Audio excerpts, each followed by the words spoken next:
सोचो जरा, रात को 2 बजे पूरा वेनेजुएला सो रहा है और उसी वक्त प्रेसिडेंट अपने बेडरूम में है। बाहर कोई लड़ाई नहीं, कोई वार्निंग नहीं, कोई आर्मी अटैक नहीं, लेकिन फिर भी उनके दरवाजे के बाहर ऐसे लोग खड़े हैं जो सिर्फ एक काम के लिए आए हैं, प्रेसिडेंट को उठा कर ले जाने के लिए। ना वो वेनेजुएला के हैं, ना उनके कपड़ों पर कोई फ्लैग है। उनके पास यूएस सैटेलाइट का डेटा है, स्पेशल वेपन है और एक सीक्रेट प्लान है। ये कोई बॉलीवुड या हॉलीवुड की कहानी नहीं, ये रियल वर्ल्ड में हुए 21 सेंचुरी का सबसे शॉकिंग पॉलिटिकल ऑपरेशन है। एक देश का लीडर अगर रात के अंधेरे में उठा लिया जाए तो फिर आम आदमी कितना सेफ है।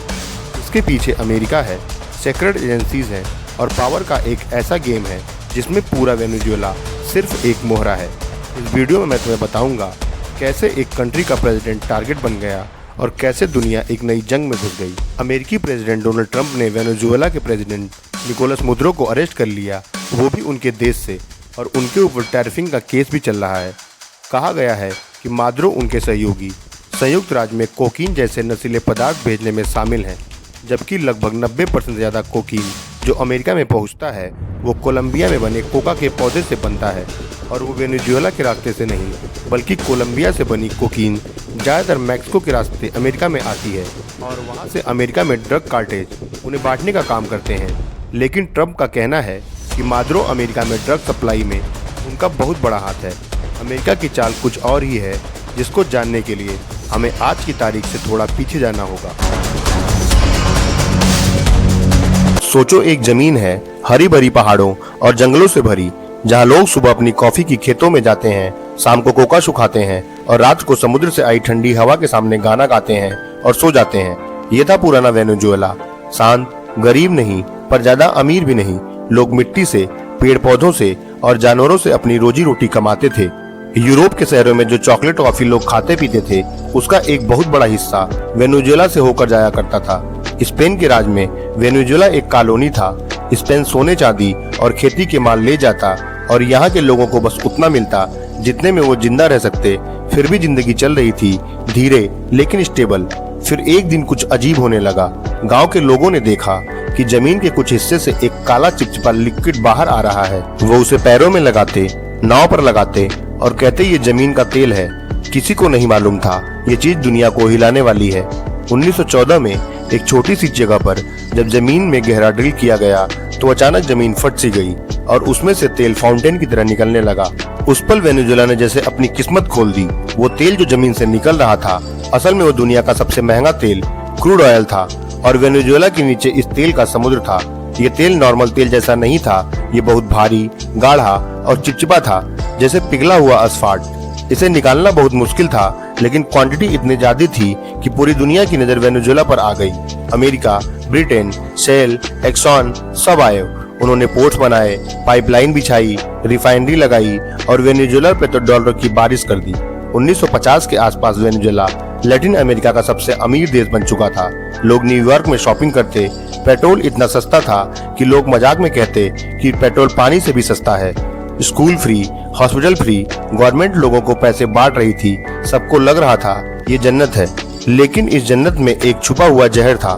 धीरे धीरे वेनेजुएला ने अपनी खेती, अपनी फैक्ट्रीज, अपना खुद का प्रोडक्शन सब छोड़ दिया, क्योंकि तेल से इतना पैसा आ रहा था कि किसी और चीज की जरूरत ही नहीं लगती थी। खाना भी बाहर से आता, कपड़े भी, मशीन भी। देश एक ही चीज पर जीने लगा, ऑयल। जब तेल महंगा होता वेनेजुएला अमीर होता, जब तेल सस्ता होता देश घुटने पर आ जाता। जब वेनेजुएला तेल से अमीर बन चुका था तो दुनिया उसे एक सक्सेस स्टोरी के रूप में देखती थी। लोग सोचते थे ये देश अब कभी गरीब नहीं होगा, पर असली कहानी यहीं से पलटनी शुरू हुई। तेल से पैसा आ रहा था और बहुत ज्यादा आ रहा था। सरकार के पास इतना डॉलर था कि उसे लगने लगा अब हमें किसी और चीज की जरूरत ही नहीं है। खेती धीरे धीरे छोड़ दी गई, फैक्ट्रीज बंद होने लगी, खुद का खाना बनाना भी कम होता गया, हर चीज बाहर से इंपोर्ट होने लगी। अमेरिका, ब्राजील, यूरोप से देश एक आदत में आ गया, ऑयल बेचो, डॉलर लाओ, सब चीजें खरीदो। ये ठीक चल रहा था जब तक तेल महंगा था। 1980 के आसपास दुनिया में ऑयल के प्राइस गिर गए और जैसे ही तेल गिरा वेनेजुएला की इकोनॉमी भी गिर गई।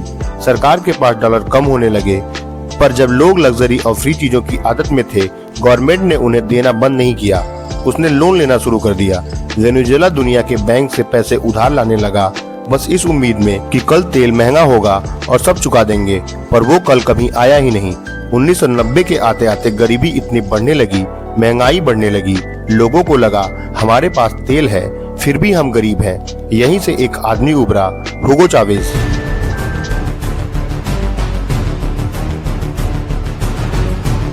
हुगो चावेज की कहानी कोई नॉर्मल पॉलिटिशियन की नहीं है, वो एक फौजी, रेबल और मैसी जैसे नेताओं की कहानी है जिसने वेनेजुएला की किस्मत बदलने का वादा किया और अनजाने में उसे एक ऐसे रास्ते में डाल दिया जहां से वापस आना मुश्किल था।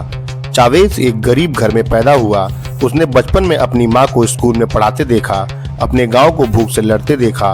उसके दिमाग में एक ही चीज बैठ गई, मेरे देश में इतना तेल है फिर भी लोग गरीब क्यों हैं। उसने आर्मी ज्वाइन की, पर वो सिर्फ सिपाही नहीं बना, वो चे गेवारा और फिडेल कैस्ट्रो जैसे क्रांतिकारियों को पढ़ता था। उसका मानना था कि अमेरिका पूरे कंट्रियों का खून चूसता है। 1992 में जब वेनेजुएला IMF के प्रेशर में गरीबों के लिए सब्सिडीज हटा रहा था, चावेज ने कॉप करने की कोशिश की। वो फेल हो गया और जेल चला गया, पर जेल ने उसे हीरो बना दिया। टीवी पर उसका स्पीच चला, मैं हार गया पर यह फाइट खत्म नहीं हुई। लोगों ने उसे अपना नेता मान लिया था। 1999 में वो इलेक्शन जीत गया। उसने कहा वेनेजुएला का तेल वेनेजुएला के लोगों का होगा। उसने US ऑयल कंपनीज को बाहर निकाला, तेल इंडस्ट्रीज को नेशनलाइज किया, क्यूबा, रसिया, ईरान जैसे अमेरिका के दुश्मनों से दोस्ती बढ़ाई। अमेरिका को यह बिल्कुल पसंद नहीं आया। सन 2002 में वेनेजुएला में एक अजीब चीज हुई। चावेज को आर्मी के कुछ जनरल ने हटा दिया, उसे जेल में डाल दिया गया, नया प्रो अमेरिकी गवर्नमेंट बना दिया गया। पर 48 घंटे बाद वेनेजुएला के लोग सड़कों पर आ गए। आर्मी का एक हिस्सा चावेज के साथ हो गया और चावेज वापस आ गया। उस दिन से चावेज ने अमेरिका पर यकीन करना बंद कर दिया। उसके बाद चावेज ने और ज्यादा टाइट कंट्रोल लिया, मीडिया पे कंट्रोल, जज पे कंट्रोल, अपोजिशन को वीक करना। उसका मानना था अगर मैं थोड़ा सॉफ्ट हुआ अमेरिका मुझे गिरा देगा। इसके बदले अमेरिका ने रिस्पॉन्स में वेनेजुएला लीडर पर सैंक्शन बैंक के पैसे रोकने और ऑयल कंपनीज को प्रेशर करने लगा। चावेज ने जवाब दिया, ठीक है मैं अमेरिका को ऑयल नहीं बेचूंगा।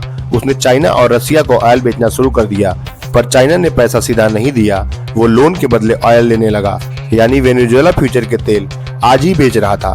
चावेज ने गरीबों को घर, खाना, स्कूल, बिजली सब दिया। लोग उसे प्यार करते थे, पर देश फैक्ट्रीज नहीं बना रहा था, खेती नहीं बढ़ा रहा था, सिर्फ ऑयल पे जी रहा था। चावेज एक डॉक्टर की तरफ सिर्फ पेन किलर दे रहा था, बीमारी का इलाज नहीं कर रहा था। सन 2013 में चावेज कैंसर से मर गया। उसके बाद जो आया मादुरो, उसके पास चावेज जैसा करिश्मा तो नहीं था, सिर्फ एक खाली खजाना था और गुस्से में खड़ी दुनिया।